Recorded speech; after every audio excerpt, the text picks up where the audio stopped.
4월 21일 하이라이트 본문은 사무엘하 12, 13장입니다. 12장 봉독하겠습니다. 주님께서 예언자 나단을 다윗에게 보내셨다. 나단은 다윗을 찾아와서 이런 이야기를 하였다. 어떤 성읍에 두 사람이 살았습니다. 한 사람은 부유하였고 한 사람은 가난하였습니다. 그 부자에게는 양과 소가 아주 많았습니다. 그러나 그 가난한 사람에게는 사다가 키우는 어린 암양 한 마리 밖에는 아무것도 없었습니다. 그는 이 어린 양을 자기 집에서 길렀습니다. 그래서 그 어린 양은 그의 아이들과 함께 자라났습니다. 어린 양은 주인이 먹는 음식을 함께 먹고 주인의 잔에 있는 것을 함께 마시고 주인의 품에 안겨서 함께 잤습니다. 이렇게 그 양은 주인의 딸과 같았습니다. 그런데 그 부자에게 나그네 한 사람이 찾아왔습니다. 그 부자는 자기를 찾아온 손님을 대접하는데 자기의 양떼나 소떼에서는 한 마리도 잡기가 아까웠습니다. 그래서 그는 그 가난한 사람의 어린 암양을 빼앗아다가 자기를 찾아온 사람에게 대접하였습니다. 다윗은 그 부자가 못마땅하여 몹시 분개하면서 나단에게 말하였다. 주님께서 확실히 살아계심을 두고서 맹세하지만 그런 일을 한 사람은 죽어야 마땅합니다. 또 그가 그런 일을 하면서도 불쌍히 여기는 마음이 전혀 없었으니 그는 마땅히 그 어린 암양을 4배로 갚아주어야 합니다. 나단이 다윗에게 말하였다. 임금님이 바로 그 사람입니다. 주 이스라엘의 하나님이 이렇게 말씀하십니다. 내가 너에게 기름을 부어서 이스라엘의 왕으로 삼았고 또 내가 사울의 손에서 너를 구하여 주었다. 나는 내 상전의 왕궁을 너에게 넘겨주고 내 상전의 아내들도 내 품에 안겨주었고 이스라엘 사람들과 유다 나라도 너에게 맡겼다. 그것으로도 부족하다면 내가 내게 무엇이든지 더 주었을 것이다. 그런데도 너는 어찌하여 나 주의 말을 가볍게 여기고 내가 악하게 여기는 일을 하였느냐. 너는 햇사람 우리아를 전쟁터에서 죽이고 그의 아내를 빼앗아 내 아내로 삼았다. 너는 그를 암몬 사람의 칼에 맞아서 죽게 하였다. 너는 이렇게 나를 무시하여 햇사람 우리아의 아내를 빼앗아다가 내 아내로 삼았으므로 이제부터는 영영 내 집안에서 칼부림이 떠나지 않을 것이다. 주님께서 또 이렇게 말씀하십니다. 내가 너의 집안에 재앙을 일으키고 내가 보는 앞에서 내가 너의 아내들도 빼앗아 너와 가까운 사람에게 주어서 그가 대낮에 너의 아내들을 욕보이게 하겠다. 너는 비록 몰래 그러한 일을 하였지만 나는 대낮에 온 이스라엘이 바라보는 앞에서 이 일을 하겠다. 그때 다윗이 나단에게 자백하였다. 내가 주님께 죄를 지었습니다. 나단이 다윗에게 말하였다. 주님께서 임금님의 죄를 용서해 주실 것입니다. 그러므로 임금님은 죽지는 않으실 것입니다. 그러나 임금님은 이번 일로 주님의 원수들에게 우리를 비방할 빌미를 주셨으므로 밧세바와 임금님 사이에서 태어난 아들은 죽을 것입니다. 나단은 자기 집으로 돌아갔다. 주님께서 우리아의 아내와 다윗 사이에서 태어난 아이를 치시니 그 아이가 몹시 앓았다. 다윗이 그 어린아이를 살리려고 하나님께 간절히 기도를 드리면서 금식하였다. 그는 왕궁으로 돌아왔어도 밤을 새웠으며 맨 땅에 누워서 잠을 잤다. 다윗 왕궁에 있는 늙은 신하들이 그에게로 가까이 가서 그를 땅바닥에서 일으켜 세우려고 하였으나 그는 일어나려고 하지도 않고 또 그들과 함께 음식을 먹으려고도 하지 않았다. 그러다가 1회째 되는 날에 그 아이가 죽었다. 그러나 다윗의 신하들은 아이가 죽었다는 것을 다윗에게 알리기를 두려워하였다. 어린 왕자가 살아계실 때에도 우리가 드리는 말씀을 듣지 않으셨는데 왕자께서 돌아가셨다는 소식을 우리가 어떻게 전하여 드릴 수 있겠소. 그런 소식은 임금님의 몸에 해로울지도 모르오. 그러나 다윗은 신하들이 서로 수군거리는 것을 보고서 아이가 죽은 줄 짐작하고 신하들에게 아이가 죽었느냐 하고 물었다. 신하들이 대답하였다. 돌아가셨습니다.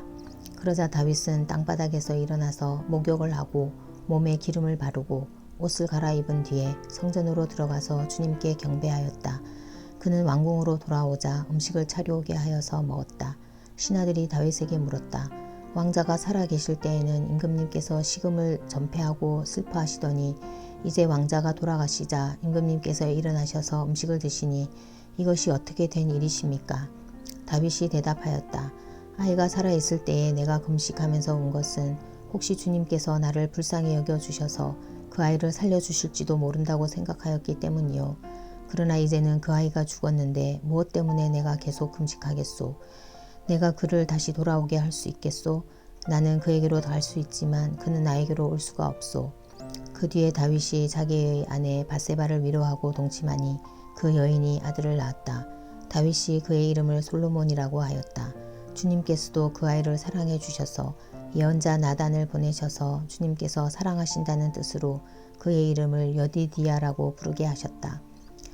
요압이 암몬 사람의 도성 랍바를 쳐서 그 왕의 도성을 점령하고서 다윗에게 전령들을 보내어서 이렇게 말하였다. 제가 랍바를 치고 도성으로 들어가는 급수 지역을 점령하였습니다. 이제 임금님께서 남은 군인들을 불러 모아서 이 도성을 공격할 진을 치시고 이 도성을 직접 점령하시기 바랍니다. 제가 이 도성을 점령하기보다는 임금님께서 이 도성을 점령하셔서 임금님의 이름이 승리자의 이름으로 기록되게 해주시기 바랍니다. 다윗이 모든 군인을 불러 모으고 랍바로 가서 그 도성을 쳐서 점령하였다.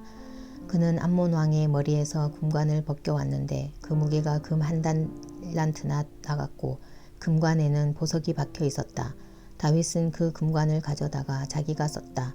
다윗은 그 도성에서 아주 많은 전리품을 약탈하였으며 그 도성에 사는 백성도 끌어다가 톱질과 곡괭이질과 도끼질과 벽돌 굽는 일을 시켰다.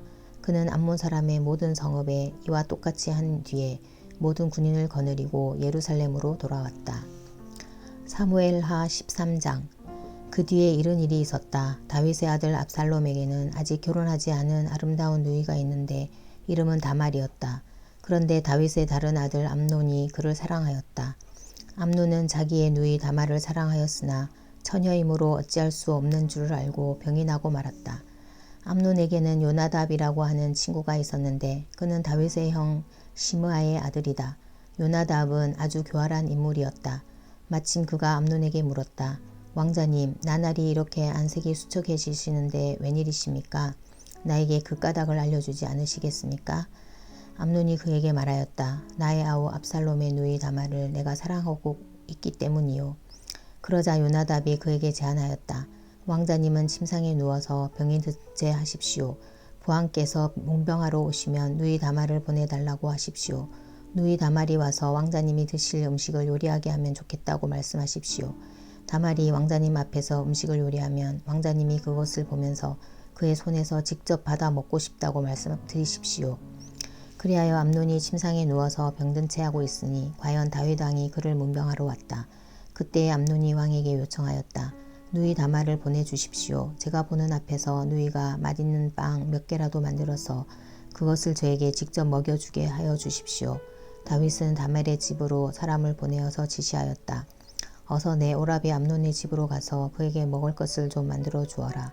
다말이 자기의 오라버니 암논의 집으로 가서 보니 그가 침상에 누워 있었다. 다말이 밀가루를 가져다가 익혀서 그가 보는 앞에서 맛있는 빵 몇 개를 빚어 잘 구웠다.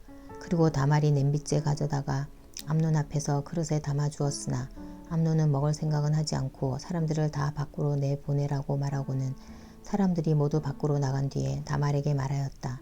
그 빵을 이 침실로 가지고 들어와서 내가 손수 나에게 먹여다오. 그래서 다말은 손수 만든 빵을 들고 자기의 오라버니 암논의 침실로 들어갔다. 다말이 그에게 먹여주려고 다가서니 그는 다말을 끌어안고 함께 눕자고 하였다. 다말이 그에게 말하였다. 이렇게 하지 마십시오, 오라버니. 이스라엘에는 이러한 법이 없습니다. 제발 나에게 욕을 보이지 마십시오. 제발 이런 악한 일을 저지르지 말아 주십시오. 오라버니가 나에게 이렇게 하시면 내가 이런 수치를 당하고서 어디로 갈 수 있겠습니까? 오라버니도 또한 이스라엘에서 아주 정신 빠진 사람들 가운데 하나와 똑같이 되고 말 것입니다. 그러니 이제라도 제발 임금님께 말씀을 드려보십시오. 나를 오라버니에게 주기를 거절하지 않으실 것입니다. 다말이 이렇게까지 말하는데도 암논은 다말이 애원하는 소리를 들으려고 하지도 않고 오히려 더 센 힘으로 그를 눕혀서 억지로 욕을 보였다. 그렇게 욕을 보이고 나니 암논은 갑자기 다말이 몹시도 미워졌다. 이제 미워하는 마음이 기왕에 사랑하던 사랑보다 더하였다. 암논이 그에게 당장 일어나 나가라고 소리를 버럭 질렀다. 그러자 다말이 암논에게 말하였다. 그렇게 하시면 안 됩니다. 이제 나를 쫓아내시면 이 악은 방금 나에게 저지른 악보다 더 큽니다. 그런데도 암논은 다말의 말을 들으려고 하지도 않고 오히려 자기의 시중을 드는 하인을 불러다가 명령하였다. 어서 이 여자를 내 앞에서 내쫓고 대문을 닫고서 빗장을 질러라. 암논의 하인은 공주를 바깥으로 끌어내고 대문을 닫고서 빗장을 질렀다. 그때의 다말은 소매에 색동으로 술을 놓은 긴 옷을 입고 있었다. 공주들은 시집가기 전에는 옷을 그렇게 입었다. 이제 다말은 머리에 재를 끼얹고 입고 있는 색동 소매 긴 옷도 찢고 손으로 얼굴을 감싼 채로 목을 놓아 울면서 떠나갔다. 다말의 오라버니 압살롬이 다말을 보고 물었다. 내 오라비 암논이 너를 건드렸지. 얘야, 암논도 내 오라비이니 지금은 아무 말도 입 밖에 내지 말아라. 이 일로 너무 근심하지 말아라. 그리하여 다말은 그의 오라버니 압살롬의 집에서 처량하게 지냈다. 다윗 왕은 이 이야기를 모두 듣고서 몹시 분개하였다. 압살롬은 암논이 누이 다말에게 욕을 보인 일로 그가 미웠으므로 암논에게 옳다거나 그러다는 말을 전혀 하지 않았다. 2해가 지난 어느 날 압살롬은 에브라임 근처에 바알 하솔에서 양털을 깎고 있었다. 이때 압살롬이 왕자들을 모두 초대하였다. 압살롬은 다윗 왕에게도 찾아가서 말하였다. 임금님, 제가 이번에 양털을 깎게 되었으니 임금님도 신하들을 거느리시고 이 아들과 함께 내려가셔서 잔치에 참석해 주시기를 바랍니다. 왕이 압살롬에게 말하였다. 아니다 내 아들아, 우리가 모두 따라가면 너에게 짐이 될 터이니 우리는 가지 않으마. 압살롬이 계속하여 간청을 하였지만 왕은 함께 가고 싶지 않아서 복을 빌어주기만 하였다. 그러자 압살롬이 말하였다. 그러면 맏형 암논이라도 우리와 함께 가도록 허락하여 주시기 바랍니다. 왕이 그에게 물었다. 암논이 너와 함께 가야 할 이유가 무엇이냐? 그래도 압살롬이 계속하여 왕에게 간청하니 왕은 암논과 다른 왕자들이 모두 그와 함께 가도 좋다고 허락하였다. 압살롬은 이미 자기 부하들에게 명령을 내렸다. 암논이 술을 마시고 기분이 좋아질 때를 잘 지켜보아라. 그러다가 내가 너희에게 암논을 쳐 죽이라고 하면 너희는 겁내지 말고 그를 죽여라. 내가 너희에게 직접 명령하는 것이니 책임은 내가 진다. 다만 너희는 용감하게 주저하지 말고 해치워라. 마침내 압살롬의 부하들은 압살롬의 명령을 따라서 하라는 그대로 암논에게 하였다. 그러자 다른 왕자들은 저마다 자기 노새를 타고 달아났다. 그들이 아직도 길에서 달아나는 동안에 다윗에게는 압살롬이 왕자들을 모조리 쳐 죽여서 한 사람도 살아남지 못하였다는 소식이 들어갔다. 왕은 자리에서 일어나서 입고 있는 옷을 찢고 땅바닥에 누워버렸고 그를 모시고 서 있는 신하들도 다 옷을 찢었다. 그때 다윗의 형 시므아의 아들인 요나답이 나서서 말하였다. 임금님, 젊은 왕자들이 모두 살해되지는 않았습니다. 암논 한 사람만 죽었습니다. 암논이 압살롬의 누이 다말을 욕보인 날부터 압살롬은 그런 결심을 하고 있었습니다. 그러니 이제 높으신 임금님께서는 왕자들이 다 죽었다고 하는 쓴소문을 듣고 상심하지 마십시오. 암논 한 사람만 죽었을 따름입니다. 그 사이에 압살롬은 도망쳐버렸다. 바로 그때에 예루살렘의 보초병 하나가 호로나임 쪽에서 많은 사람이 언덕을 타고 내려오는 것을 보고서 왕에게 알렸다. 그러자 요나답이 왕에게 아뢰었다. 틀림없습니다. 왕자님들이 돌아오시는 것입니다. 이 종이 이미 말씀드리지 않았습니까? 요나답이 말을 막 마치는데 왕자들이 들어와서 목을 놓아 울기 시작하였다. 왕도 통곡하고 모든 신하도 통곡하였다. 압살롬은 도망하여 그술왕 암미후스의 아들 달마에게로 갔고 다윗은 죽은 아들 암논 때문에 슬픈 나날을 보냈다. 압살롬은 도망한 뒤에 그술로 가서 그곳에 3해 동안 머물러 있었다. 그러는 사이에 다윗 왕은 암논을 잃었을 때에 받은 충격도 서서히 가라앉았고 오히려 압살롬을 보고 싶어하는 마음이 점점 간절해졌다.